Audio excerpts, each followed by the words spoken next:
Welcome to the North American Star League. Ladies and gentlemen, it's here. I never knew that when StarCraft 2 would come out that we would have anywhere near this big of a scene internationally. $50,000 will be awarded to someone that is such a staggering number. This is not just a game, it's an all-out war.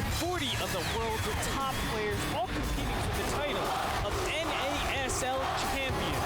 Welcome to season number 2. All right, ladies and gentlemen, here we go for game number 1. It is going to be Moonglade against EGLzGaMeR Hwangsin. We are moving over to Antiga Shipyard for our first map. Yeah, this is a great map to start things off. You know, we have the Australian Pride, Moonglade playing Zerg and Hwangsin, Gosu's Korean Protoss.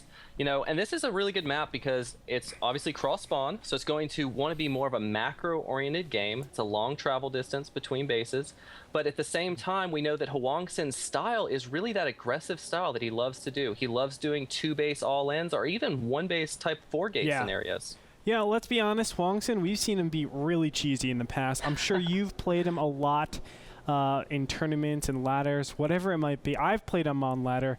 And he's been a little bit queso-y, you know, little bit here and there.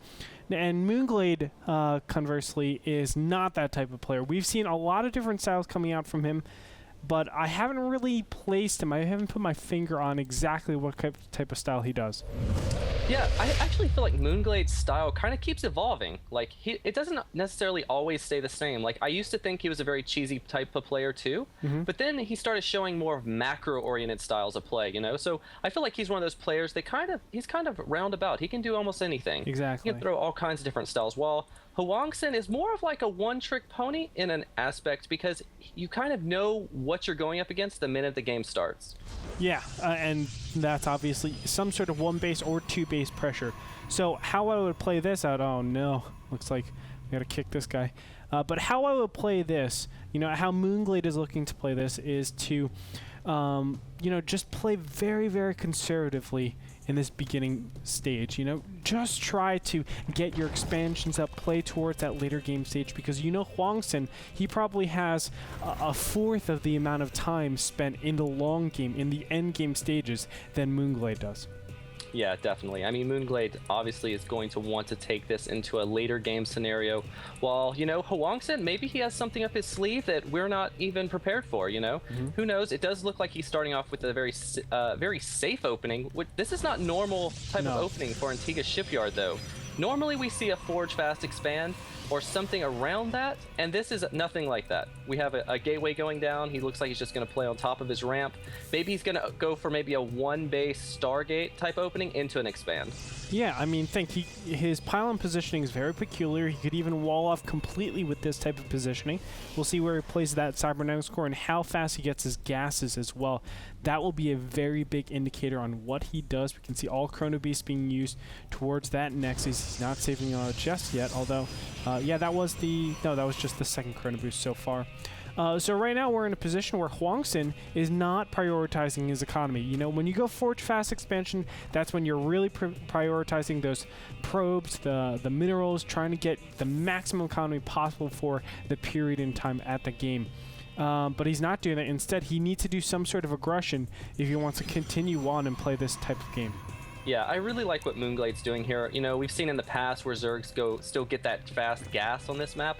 And even if they fast expand, you know, that fast Zergling speed doesn't really help as much as it would normally, you know? Yeah. So I do like what Moonglade's doing here. He's focusing more on the economic side of things, and he's also going to get his expansion going right now.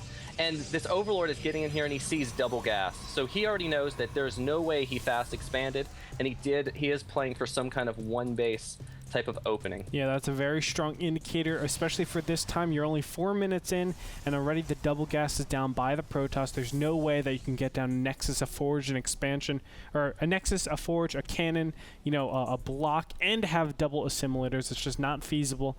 So that's why Moonglade making the good read and the Overlord scout and getting in there very, very swiftly. And now what does he do? What is the common reaction, EGLzGaMeR? Once you see double gas, where does he go from here? Well, he's doing it right. He started his second queen. He started some gas, so he started his extractor. He's now mining.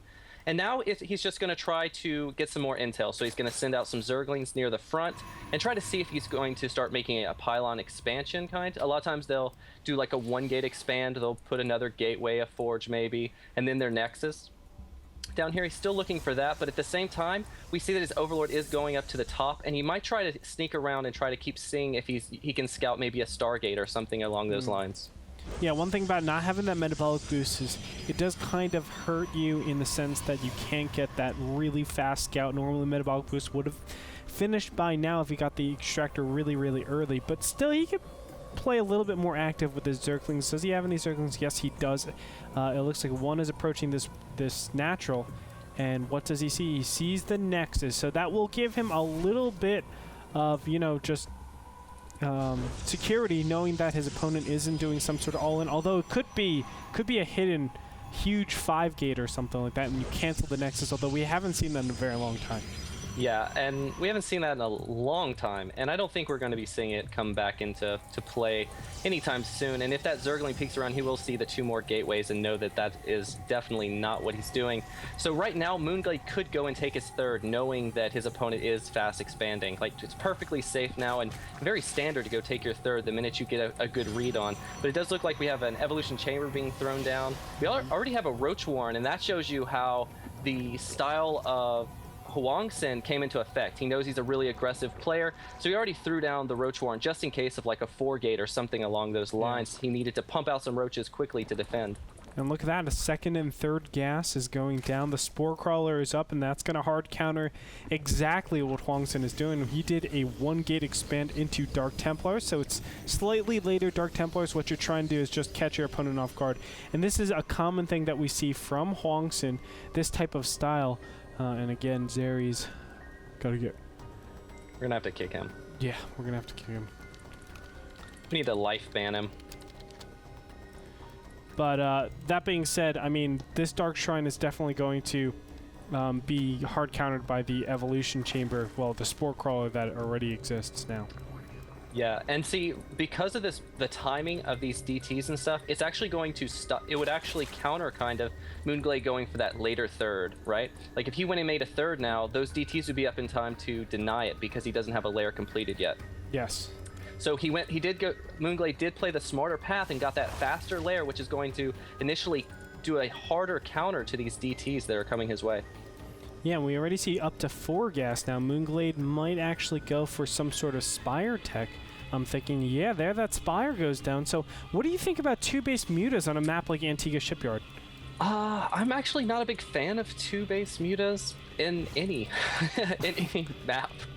Like, they're just not really that strong. They're so gas heavy, and it just feels like you can't get the number you need to get them to become really effective. Due to the fact that usually Protoss opens with either Stargates or either lots of gateway units like Stalkers and stuff. But we do see the DTs trying to come down, but there's the Spore Crawler, and he actually already has a lot of Spine Crawlers building, and that's actually kind of odd to see at this timing.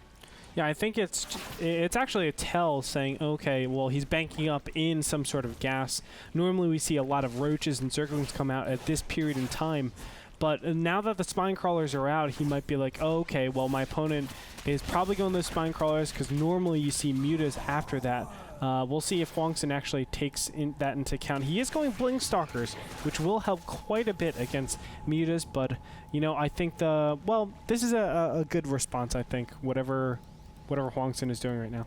Yeah, I think this is good. Hwangsin's getting 2 forges and already double upgrading, and that's going to really, really be effective considering we don't have any upgrades that's come out of Moonglade, not even started, which is very rare. A lot of times when you open with that fast Evolution Chamber, you start at least the melee attack. That would say that was the most common upgrade you would start, just because Zerglings with that +1 are so effective. But we do have a lot more Spine Crawlers being thrown down, and now mutas are up and about. But like you said, there is that Blink Stalker that's being researched, and that's going to allow these mutas to really be less effective at their harass. Yeah, but right now Hwangsin is in a position where he's not really ready. He doesn't have his Stalkers or his Sentries set up to defend against any sort of muta play. He doesn't have center control. There's a lot of things that won't go his way, and the mutas are approaching the main. The Stalkers and Sentries are still all the way in the front, and these mutas are going to do immense damage. Yeah, these mutas are picking off probes left and right. 3 more gateways being turned into warp gates. And this is where the building sim cities actually come to hurt Hwangsin some. They had to go all the way around the natural, and these mutas are doing quite a bit of damage, but 4 more stalkers being warped in. And I think Blink is just about to be finished, so that's going to stop the mutas. Actually, I'm really surprised. The mutas didn't do as much damage to the probe line as I thought they would. Yeah. Like, that was 7 mutas, and I think only like 4 or 5 probes got killed right there. There were 11 workers killed on that. It's actually Really? deceiving how many Jeez. kills. Yeah, I thought it was going to be a lot less too, but unfortunately for Hwangsin, he lost a lot. Income tab is showing 58 to 52 harvesters though, so Hwangsin did have that lead in the probe count. Now, one thing I do want to spotlight a little bit, what these Mutalisks are going to do is actually keep his opponent in his base. It will give Moonglade a lot of time to ramp up his economy. You can see he's already taking his 3rd base. He's taking a 4th base as well in the 12 o'clock position. And I love this. He should actually take a bottom right expansion as well. Not saying that it'll necessarily live, but it just is there for Hwangsin to kill, and Hwangsin needs to commit units over there. If he commits too little, the army just gets squashed to the Mutalisks. If he commits too much, there's counterattacking options for Moonglade. Yeah, there's actually a lot of gas stockpiled right now for Hwangsin. He's up to like 600 gas. I'm actually surprised we're not seeing a Templar archives come down, so we could see some Archons being thrown in the mix. Archons are also really strong against the mutas. We do see some, some little overseer, whatever those are called, being dropped down. Changelings. There we go. We won't see those for long once Heart of the Swarm is out.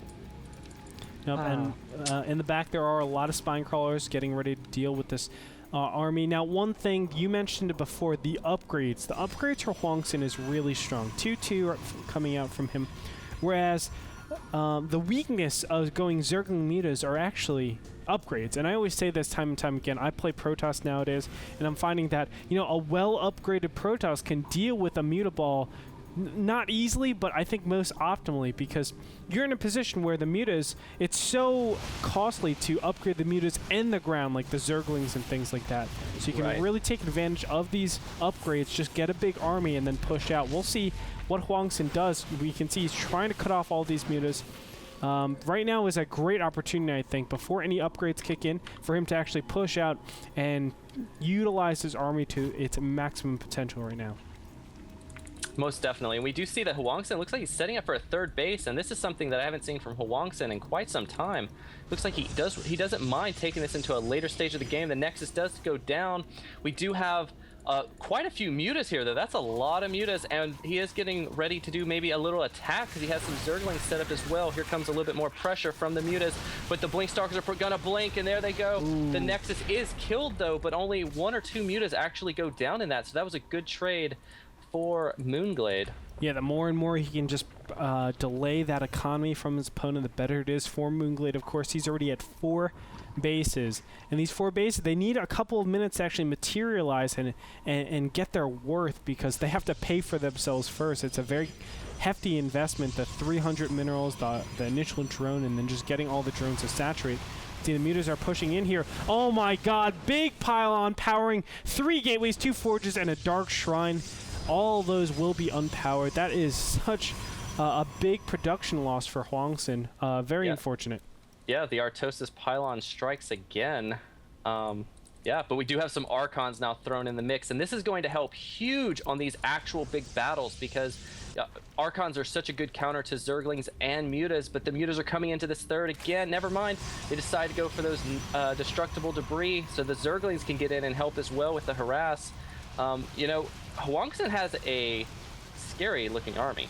Like, his army's getting really scary. With those upgrades stacked on, mutas are now at 1-1, so that's going to help some, but these Stalkers are already 2-2, and there is no more upgrades actually coming from the Protoss. I'm actually kind of surprised. Yeah, I think it's a pretty costly investment to get the 3-3. I think that's why he just is sitting back on the 2-2. Although, why go ahead and really try to get such fast upgrades if you're not going to utilize the timings? I know his plans didn't work as well as he wanted to because, of course, you know, the mutas were unexpected. But here we go. The engagement has started. Zerglings die so fast in this engagement. Yeah, they insta-died, and here's what the mutas have to do. They're going to have to keep counterattacking because they cannot fight heads-on against this Protoss Death Ball that's being formed right now. We do have more Archons in the mix in the main, along with some Blink Stalkers, so these mutas won't be able to attack. But here comes a big counterattack to the third base of Hwangsin. Zerglings are coming in, getting a nice surround on all those cannons. Those probes are going to die so quickly. And here's where Hwangsin has to make something happen. He's pushing up right now into Moonglade's third. Charge Loss charging on those spine crawlers. Oh, this is just going to do a lot of damage to the third base of Moonglade. Oh my god, but look at what he's created. Behind Hwangsin has made a lot of Stalkers and Archons, but look at Moonglade's base. It's just smothered with spine crawlers. And unfortunately, oh my god, there's no creep on them, so they're all dying. Oh my god. Huge engagement in the natural of Hwangsin. The Archons are doing so much splash damage to those mutas, but the mutas are going to clean it up. He had enough. Here comes the huge Protoss ball rolling in on those spine crawlers that were already kind of being weakened because they were off creep. Oh my gosh, this is going to be a base trade for the ages. Oh my goodness, and the Zealots do get cleaned up, but the Zealots are not the ones that he wants to kill. He wants to kill those Stalkers to give a lot of potency to those Mutalisks. For now, is Hwangsin making any more units? He has Dark Templars in the back. They can be merged into those Archons that are so important. He needs to get those Dark Templars down. The Archons are being merged right now. The Mutas come over. They're going to directly kill those first thing because the Archons are the most powerful units against the Mutas. Now finally, oh my goodness, this will be a base race, but Moonglade is looking really good because he has these two. Well, maybe not so much. I take that back. I thought he had those two expansions up and running, but the top two expansions are not that big. They're not that saturated, excuse me. Well, while they're not saturated, there is no probes that are outside of Hwangsin's base, so if these mutas snipe all these probes, then there's nothing here for the Protoss to rebuild with. God. And by the time, like we said in the beginning, this is a long map for like travel distance wise. So will the Protoss army be able to get back in time to save his base? I don't think so. Well, let's go ahead and look at the units tab right now. We have 35. That's a very, very strong force. 35 mutas out in the field. As opposed to the anti-air, which is 16 Stalkers, 6 Sentries, and 1 Archon, I should say. The 7 Zealots, they don't matter as much. Well, they don't matter at all. Let's be honest. Unless they're going strictly for the base race. So Hwangsin could just say, "Hey, I'm going to not even worry about." I'm not even worry about my own base. I'm just going to go for the complete base race. Try to kill the top left expansion. Although. He doesn't know. Oh, okay. He doesn't know where his opponent is. He doesn't have eyes on the map at all. He's sending his Zealots, it looks like, to the top left-hand corner, and 1 single sentry, which is obviously the correct way. For Moonglade, he knows exactly where his opponent is because his opponent is revealed right now. And yeah, Hwangsin. and Hwangsin's about to be eliminated. Yeah. He just has nothing left. He's being revealed. Moonglade knows where every last structure he has is at, and these mutas take down buildings so fast. We see one last-ditch effort pylon going up here at the top, but these mutas are going to take this out before Hwangsin can kill the base, and that is a base trade. GG.